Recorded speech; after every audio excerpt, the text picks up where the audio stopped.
Hi అండి, నమస్తే. ఈరోజు మన వీడియోలో సాంబార్ ఎట్లా చేయాలో చూద్దామా? ఒక్కసారి నేను చెప్పినట్టు ట్రై చేయండి. చాలా అంటే చాలా బాగా వస్తుంది. సూపర్ ఉంటుందండి. వేడి వేడి అన్నంలో వేసుకొని తింటే. ఒక్కసారి నేను చెప్పినట్టు ట్రై చేయండి. వీడియో మొత్తం ఫుల్గా చూడడానికి ట్రై చేయండి. మా వీడియో కనుక మీకు నచ్చినట్లయితే ప్లీజ్ చిన్న లైక్ కొట్టి కామెంట్ పెట్టండి. కొత్త వాళ్ళు ఎవరైనా చూస్తున్నట్లయితే ప్లీజ్ చిన్న లైక్ కొట్టి సబ్స్క్రైబ్ చేసుకోండి. ఇప్పుడైతే మన వీడియోలోకి వెళ్ళిపోదాం. కందిపప్పుని కుక్కర్లో ఈ విధంగా ఉప్పు పసుపు వేసి మెత్తగా ఉడకనివ్వాలండి. మెత్తగా ఉడకాలి.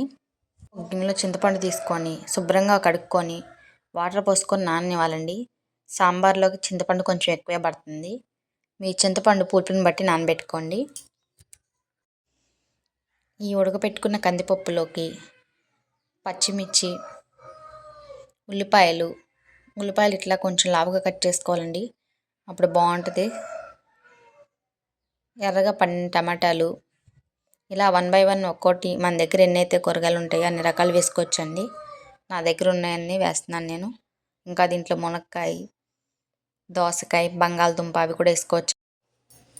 ఇలా మన దగ్గర అన్ని కూరగాయలు 1 బై 1 వేసుకోవాలి. బెండకాయలు, సొరకాయ ముక్కలు, వంకాయ ముక్కలు అన్నీ వేసుకోవాలండి. ఇందా నానబెట్టుకున్నాం కదండి చింతపండు, ఆ తొక్కు తీసేసి వాటర్ని ఒక గిన్నెలో ముందే ఇట్లా కలుపుకొని ఉంచుకోవాలి. ఇప్పుడు చింతపండు పులుసు పోసుకో ఒకసారి ఈ విధంగా కలుపుకోవాలండి. ఇప్పుడు దీంట్లోకి కారం, ఉప్పు వేసుకొని మొత్తం కలిసేలా ఒకసారి కలుపుకోవాలండి. ఈ విధంగా కలుపుకోవాలి మొత్తం. ఇప్పుడు గ్యాస్ వెలిగించుకొని మనం అన్నీ కలిపి కుక్కర్ గిన్నె పెట్టుకోవాలి. మూత పెట్టుకొని మరగనివ్వాలి.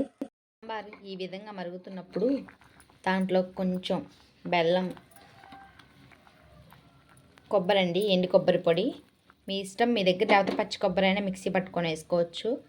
నా దగ్గర ఎండు కొబ్బరి ఉంది కాబట్టి నేను ఎండు కొబ్బరి వేస్తున్నాను. కొత్తిమీర, కొంచెం సాంబార్ పొడి, ఇవన్నీ వేసుకున్నాక ఒక్కసారి కలుపుకోవాలి.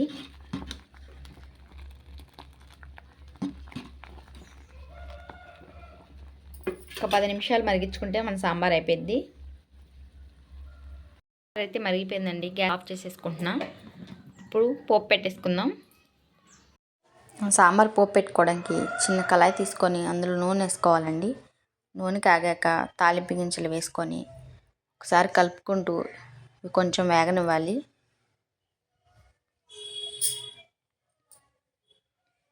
ఈ విధంగా వేయించుకోవాలండి.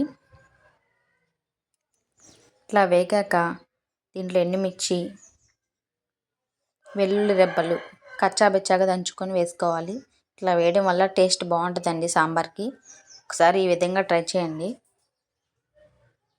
కొంచెం వేగనివ్వాలి.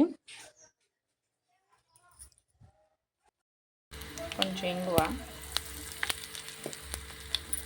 లాస్ట్లో కరివేపాకు.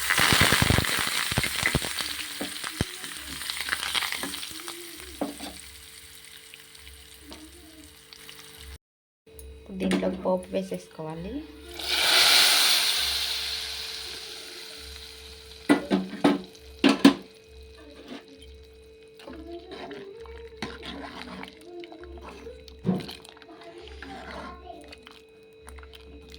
వేడి వేడి సాంబార్ అయితే అయిపోయింది. ఒక్కసారి ఇట్లా ట్రై చేయండి. చాలా అంటే చాలా బాగుంటుంది. మా సాంబార్ మీకు నచ్చినట్లయితే ప్లీజ్ చిన్న లైక్ కొట్టండి, షేర్ చేయండి, కామెంట్ చేయండి.